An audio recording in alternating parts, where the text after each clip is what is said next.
माननीय मुख्यमंत्री जी आपल्याकडे सविनय सादर मी निवेदन लेखक गुरुनाथ मातुकडे बोलतोय। हे निवेदन पत्र इचलकरंजीचे प्रांत कार्यालयामार्फत पाठवित आहे। मुख्यमंत्रीजी, इचलकरंजी नगरपालिकेने 29/4/2017 रोजी एकमताने सरकार मान्य शिवचरित्र प्रसिद्ध करावे असा ठराव करून आपणास आपले कार्यालयाकडे पाठवलेला आहे। 2017 पासून डझनभर मुख्यमंत्री झाले असतील, ज्यांच्या पक्षाचे नाव शिव असे आहे, ते मुख्यमंत्री 2019 पासून झाले, पण तेही निकामी ठरले। तथापि आपण शिवसेनाच्या नावाचा पुकारा करीत मुख्यमंत्रीपदी विराजमान झालात, त्यामुळे शिवप्रेमी नागरिकांच्या आशा पल्लवित झालेल्या आहेत।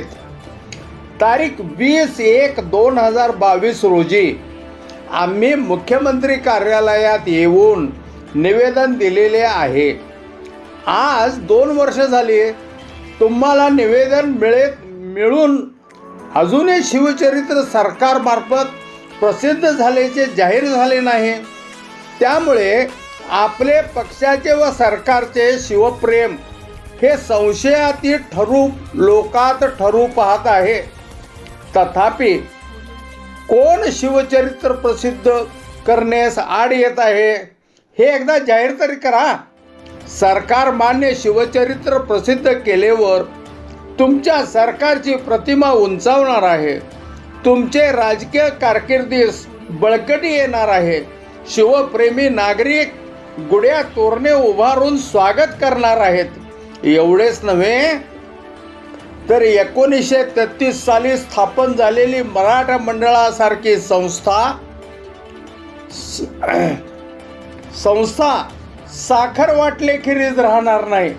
एवढेच नव्हे तर शिंदे साहेब 19 फेब्रुवारी 2024 हा शिवजयंतीचा योग जुळून आला आहे। फुंकाना सरकारमान्य शिवचरित्राची तुतारी आणि लोकांच्या मध्ये, शिवप्रेमींच्या मध्ये एक नवा आवेश, नवा जोश आणि नवीन एक चेतना तयार होऊ दे, आणि यासाठी आपले प्रयत्न यशस्वी व्हावेत, त्यासाठी माय भवानी आशीर्वाद देवो, ही माझी भवानी चरणी प्रार्थना। आपला स्नेहांकित गुरुनाथ म्हातुकडे, इचलकरंजी। जनतेचा अधिकारनामा जाणीव हक्काची या न्यूज चॅनलला लाईक, शेअर व सबस्क्राईब करण्यास विसरू नका व सदैव रहा अपडेट। जाहिराती व बातमीसाठी आजच न्यूज चॅनलशी संपर्क साधावा। 80 87 820 897।